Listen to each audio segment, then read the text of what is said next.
ये है नई होंडा साइन 100 DX। ये बाइक देखने में तो पहले से ज़्यादा खूबसूरत हो चुकी है, लेकिन क्या ये चलने में भी बेहतर है, क्योंकि इसमें कुछ नए फीचर्स ऐड किए गए हैं। जैसे इसका वज़न भी अब 4 किलोग्राम बढ़ चुका है। तो इसकी राइडिंग में क्या फ़र्क आया है, चलो मैं इसकी राइड करके आपको बताता हूँ। लेकिन उससे पहले बता दूँ, ये सभी बाइकें उपलब्ध हैं सरदार होंडा, अयोध्या, उत्तर प्रदेश में। आप यहाँ पर होंडा की किसी भी बाइक या स्कूटर को खरीद सकते हैं। अब सीधा राइड की स्टार्ट करते हैं भाई। फुली डिजिटल मीटर आ चुका है। पहले इसमें एनालॉग मीटर था, लेकिन अभी फुली डिजिटल मीटर से देखते हैं क्या फ़र्क पड़ता है भाई। और अच्छी बात यह है कि माइलेज भी ये बाइक आपको बताएगी।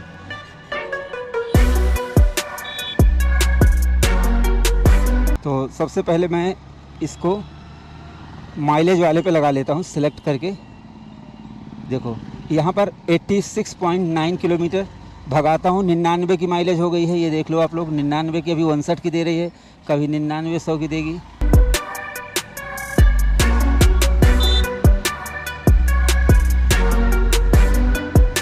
अब यहाँ पर आप लोग देखो, ये जो माइलेज बता रहे 33 52, कुल मिला के ये रियल टाइम माइलेज बताने लगी है। मैं आपको ये दिखाना चाहता हूँ कि इस 100 सीसी की बाइक में अब आपको माइलेज भी पता चलता रहेगा, ये अच्छी बात है। अब देखो यहाँ पर आपको गियर पोजीशन इंडिकेटर नहीं मिल रहा है, लेकिन आपको ये टाइम बताएगी। यहाँ पर टाइम बता रही है, यहाँ पर स्पीड बता रही है। और ये चीज़ें देखकर अच्छा लगता है, क्योंकि जैसे 100 सीसी की बाइकें, जैसा मैंने आपको HF डीलक्स में दिखाया था, बहुत चीपर महसूस कराई जाती हैं। ऐसा लगता है कि जैसे बहुत गरीब गाड़ी है, लेकिन अभी ऐसा नहीं है, क्योंकि अभी बहुत कुछ चेंज हो चुका है। ठीक है, 4 किलोग्राम वज़न भी बढ़ चुका है। तो राइड स्टार्ट तो है, लेकिन सबसे पहले जो दिख रहा है उसकी बातें करेंगे। दिख ये रहा है कि मीटर। फर्स्ट ऑफ ऑल मैं आपको बता दूँ कि इस बाइक पर बैठने के बाद, जैसे मैं HF डीलक्स पर भी बैठा हूँ और स्प्लेंडर पर बैठा हूँ, मुझे ये हिस्सा इसका बहुत ज़्यादा चौड़ा लग रहा है।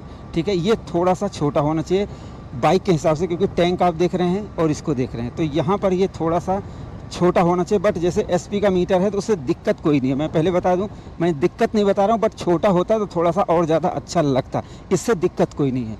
लेकिन अभी अगर मीटर की बात करें तो देखो, पहली बात तो पहले जब कुछ पता नहीं चलता था, बट अभी ये बहुत अच्छा हो चुका है। और इसकी वजह ये है, एक चीज़ मैं आपको दिखा देता हूँ, मैं रुक के दिखाऊंगा आपको, क्योंकि राइड करने का मज़ा है कि जब एक एक चीज़ दिखाते हुए चलो। देखो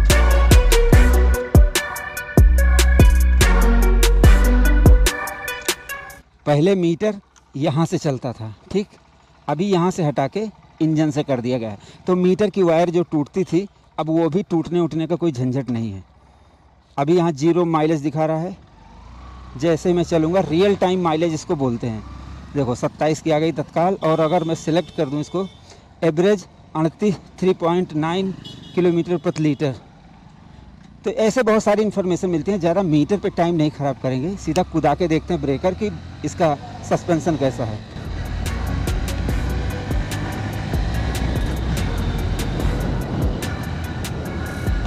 अरे तो सस्पेंसन सही है, बट इतना उछल गई कि जैसे बैलेंस मेरा बिगड़ गया। कुल मिला के अब 100 सीसी की बाइक है, 103 किलोग्राम की होगी, तो उछल तो जाएगी, बहुत भारी नहीं है। तो इसलिए जैसे अगर कोई बहुत बड़ा ब्रेकर आप कुदाते हैं तो वहाँ गिरने पड़ने के चांस ज़्यादा हो जाएंगे। क्यों? क्योंकि इसका वज़न कम है। ठीक, तो ये चीज़ तो मैंने क्लियर कर दी है। लेकिन जैसे 100 सीसी से ज़्यादा फ़र्क क्या आया है वो मैं आपको बता देता हूँ। देखो, जब 100 सीसी की थी, 99 kg की थी, बट वहाँ पर और यहाँ पर अंतर आपको साफ पता चलेगा। और उसका कारण ये है कि जैसे टैंक का वज़न ज़्यादा हो गया है। ठीक, टैंक को बड़ा कर दिया है, साथ में इसको यहाँ पर लगा दिया है, तो इससे कुछ वेट इसका आगे बढ़ गया है। उससे क्या फ़र्क पड़ रहा है? 100% फ़र्क पड़ रहा है। मैं मोड़ लेता हूँ भाई।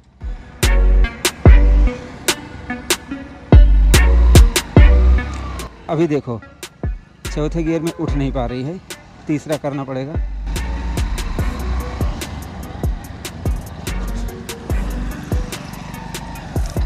तो देखो, पहली बात तो मैं बता दूं, बहुत हल्की फील नहीं दे रही। पहले क्या था कि बाइक बहुत ज़्यादा हल्की फील देती थी, आगे से एकदम उठ जाती थी। लेकिन अभी भी डबल बैठने पर हो सकता है ये प्रॉब्लम आ सकती है। जैसे पहले क्या था, पीछे वाला सस्पेंशन एकदम बैठ जाता था और आगे से गाड़ी एकदम उठ जाती थी। लेकिन अभी जैसे सिंगल बैठने पर ऐसा लग नहीं रहा है कि उठ जाएगी। लेकिन अगर सिंगल आपको चलना है तो ऐसा बिल्कुल भी कोई दिक्कत नहीं आएगी, जैसे हल्की महसूस नहीं होगी।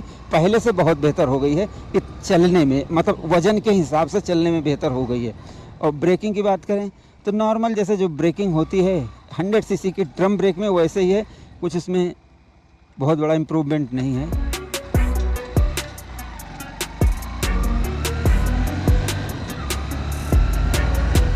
एक बार और कोशिश करके देख लेते हैं। ब्रेक क्या है, इसे इस पर तुरंत सजेशन दे देना कि ब्रेक अच्छी है या बेकार है। देखो ये कभी कभी ड्रम ब्रेक साफ़ करनी पड़ती है, उस पर रेगमाल लगाना पड़ता है, तब जाके और ज़्यादा बेहतर होती है। फ़िलहाल अभी जैसे मान लो पानी वानी गया हो तो कुल मिला के अगर देखा जाए तो फ़िलहाल ठीक है, लेकिन उतना इम्प्रेसिव नहीं है। लेकिन अगर हो सकता है सर्विस वर्विस हो जाए तो और जैसे रेगमाल वगमाल लग जाए भैया, तो रेगमार्क जो भी बोलते हैं, तो वो सही हो सकती है। तो ब्रेकिंग में कोई बहुत बड़ा इशू नहीं है, कुल मिला के सही है। पिकअप की बात करते हैं।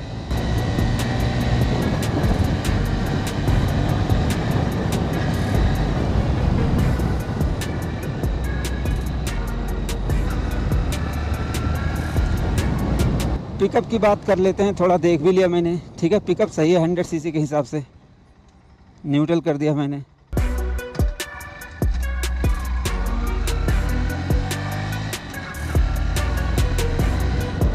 सही है भाई, पिकअप सही है इसका, पिकअप में कोई दिक्कत नहीं लग रही है। बट मैं आपको बता दूं, जैसे बहुत सारी बाइकें होती हैं एकदम फ्री मक्खन जो चलती हैं, तो जैसे क्या है कि इसको पिकअप कुछ लोग तो समझ भी नहीं पाते हैं जो मैं बताता हूँ। जैसे देखो, पिकअप आपको स्मूथनेस तो सही लगेगी, बट कभी आप इसको ध्यान से चलाओगे, जैसे इसको खींचने में ताकत लग रही है, ये चीज़ मैं बताना चाहता हूँ। जैसे अभी खींचा तो एकदम खुल के उड़ती हुई जाए ना, एकदम पानी की तरह, वो नहीं। ऐसा लग रहा है कि यहाँ से बहुत खींचने पर ताकत लग रही है, बहुत ताकत लगा के ये जा रही है। तो वो जो ताकत लग रही है ना, वो चीज़ थोड़ा मज़ा कम आता है। बाकी पिकअप अगर आप देखोगे, जैसे उठने का पिकअप, और भाई अंडर स्क्वायर इंजन दिया है तो टॉर्क तो रहेगी, टॉर्क रहेगी तो आपको जैसे तुरंत मिल जाएगी टॉर्क, आपको चलाने में मज़ा आएगा। बट जो मैंने बताया कि जो खींचने में वो हो रहा है, वो थोड़ा सा टाइम ले रहा है भाई। सस्पेंसन भी यहीं टेस्ट कर लेते हैं। सस्पेंसन भी मुझे सही लग रहा है, ठीक है, सस्पेंसन सही है। कुदा देता हूँ यहाँ पर, ऐसा क्या है।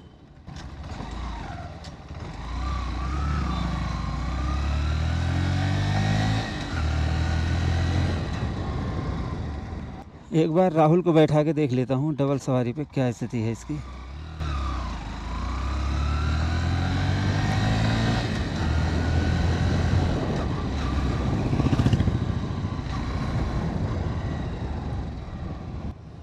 गाड़ी लॉक कर दो, गाड़ी लॉक करके आओ, 1 मिनट देखें जरा बैठने के बाद क्या होता है।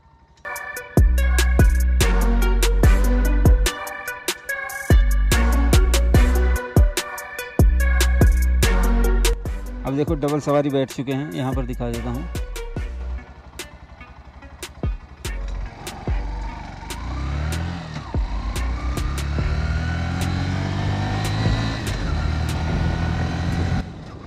अब डबल सवारी बैठने पर ऐसा लग रहा है जैसे आगे से हल्की हो गई है बाइक। यही मैं वेट डिस्ट्रीब्यूशन की बात कर रहा था, जैसे जब डबल सवारी बैठती है तो आगे से बाइक हल्की हो जाती है, ऐसा लगता है आगे से हल्की सी उठ रही है, लेकिन उससे कोई बहुत बड़ा फ़र्क या दिक्कत नहीं आ रही है। कुल मिला के मैं इतना कहना चाहूँगा कि पहले वाली 100 सीसी साइन से ये बहुत बेहतर है।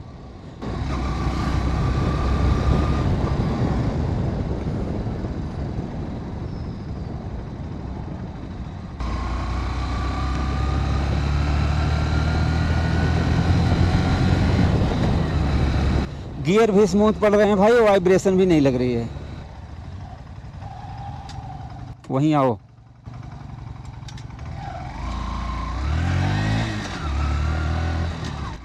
टॉर्क इस बाइक का टॉर्क बहुत बढ़िया है। तो अब मैं इस बाइक को खड़ी कर देता हूं और आपको बताता हूं कि ये बाइक चलने में मुझे कितनी अच्छी लगी, और इसका कुल मिला के टेस्ट राइड रिजल्ट मैं आपको बता देता हूं।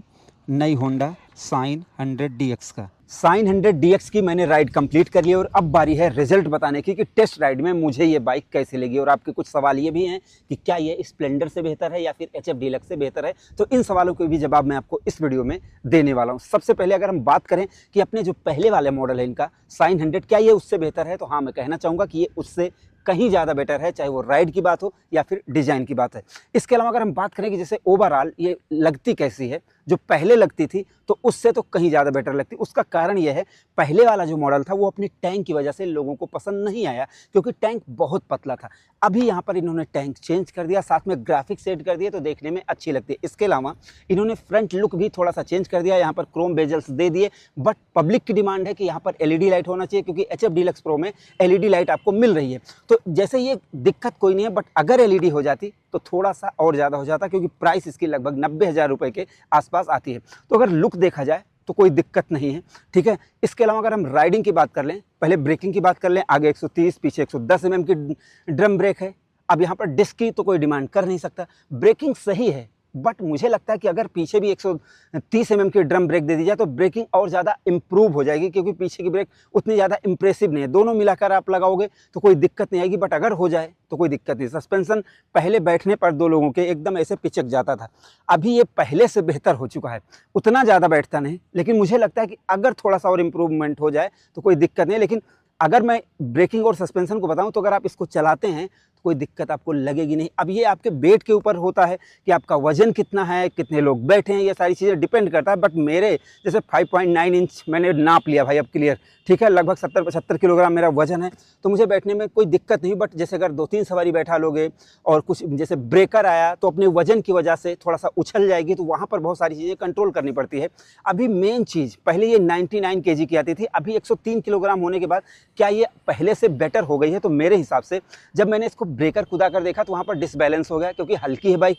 इसके अलावा जैसे जो साइन 100 है उससे तो कहीं ज़्यादा अच्छी चलती, वो बहुत ज़्यादा हल्की लगती थी, ऐसा लगता था आगे से उठ रही है सिंगल बैठने पे ही। बट अभी डबल बैठाने के बाद भी ये बहुत ज़्यादा उठ नहीं रही है, मतलब जैसे यहाँ पर थोड़ा सा भारी कर दिया इन्होंने और बाकी सब कुछ कर दिया, तो वेट डिस्ट्रीब्यूशन इतना ठीक है। कुल मिला के 100 सीसी में इससे ज़्यादा आप उम्मीद नहीं कर सकते हैं। लेकिन अगर वेट 108 किलोग्राम हो जाए तो वहाँ पर इसकी जैसे रोड पर पकड़ और ज़्यादा बेहतर हो सकती है। लेकिन 103 किलोग्राम से मुझे कोई दिक्कत लगी नहीं, थोड़ा बहुत तो इम्प्रूवमेंट होनी चाहिए, क्योंकि 103 किलोग्राम भी बहुत ज़्यादा नहीं होता है, क्योंकि 17 इंच के व्हील्स हैं, ये सारी चीज़ें हैं, हवा लगती है, तो बहुत सारी चीज़ें होती है। लेकिन कुल मिला के भाई दिक्कत नहीं आएगी। अभी हम बात करें पिकअप की, तो पिकअप इसका भाई मुझे सही लगा, ठीक है, क्योंकि अंडर स्क्वायर इंजन है। जब आप उठाते हो बाइक को तो टॉर्क इसकी फील देती है, मज़ा आ जाता है। कुल मिला के अगर इंजन देखा जाए तो चलने में सही है।